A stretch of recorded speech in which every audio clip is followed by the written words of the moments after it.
सीता घर के काम कर रही होती है, तभी उसकी सास उसके पास जाकर उसे जानबूझकर बुरा भला बोलने लग जाती है। तूने कपड़े नहीं धोए अभी तक, तुझे पता नहीं कितने गंदे कपड़े पड़े हैं। सीता कहती है, माँ जी, मैं ये काम खत्म करके कपड़े ही धोने जा रही थी।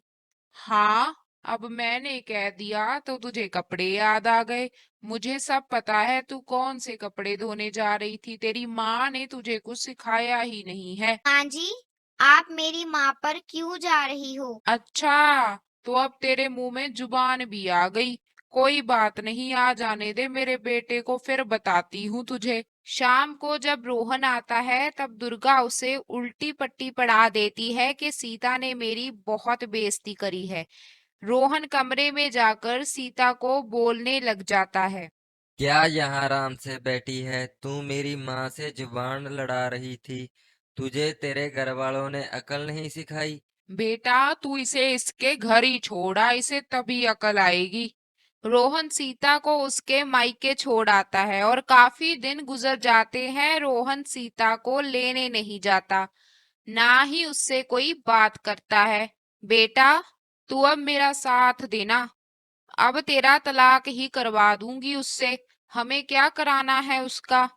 रोहन के पिताजी रोहन को बहुत समझाते हैं कि तू ले आ बहू को, पर रोहन नहीं मानता। ऐसे ही एक दिन रोहन अपने किसी दोस्त के पास जाता है। वो बहुत परेशान लग रहा था। रोहन उससे पूछता है, क्या हुआ अजय? तू इतना परेशान क्यों है? अरे क्या बताऊं यार, मेरे चाचा का बेटा कल सुसाइड कर गया। बहुत परेशान हैं हम सब। अरे क्यों, क्या हुआ था ऐसा? अरे उसकी शादी हुई थी 3 महीने पहले। उसकी पत्नी बहुत अमीर घर से थी, वो बहुत सामान लेकर आई थी मायके से, पर वो गलत औरत थी। और तो और वो घर का कोई काम भी नहीं करती थी, अपनी मनमर्जी करती थी। और एक दिन क्या हुआ, भाग गई घर से। रोहन सोच में पड़ जाता है कि मैं और मेरी माँ सीता के साथ कितना गलत कर रहे थे। वो बेचारी हमारी सारी बातें मानती है और घर के सारे काम भी करती है। वो वहां से सीधा अपनी पत्नी को लेने चला जाता है और घर ले आता है। उसकी माँ उससे गुस्से से पूछती है, अरे तू इसे क्यों ले आया। माँ बस अब बहुत हो गया, हम सीता के साथ बहुत गलत कर रहे थे।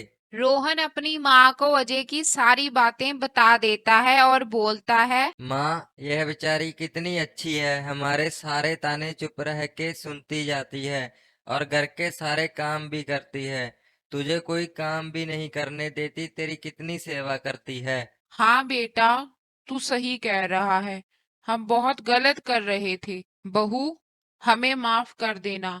हमने तेरे साथ बहुत गलत किया।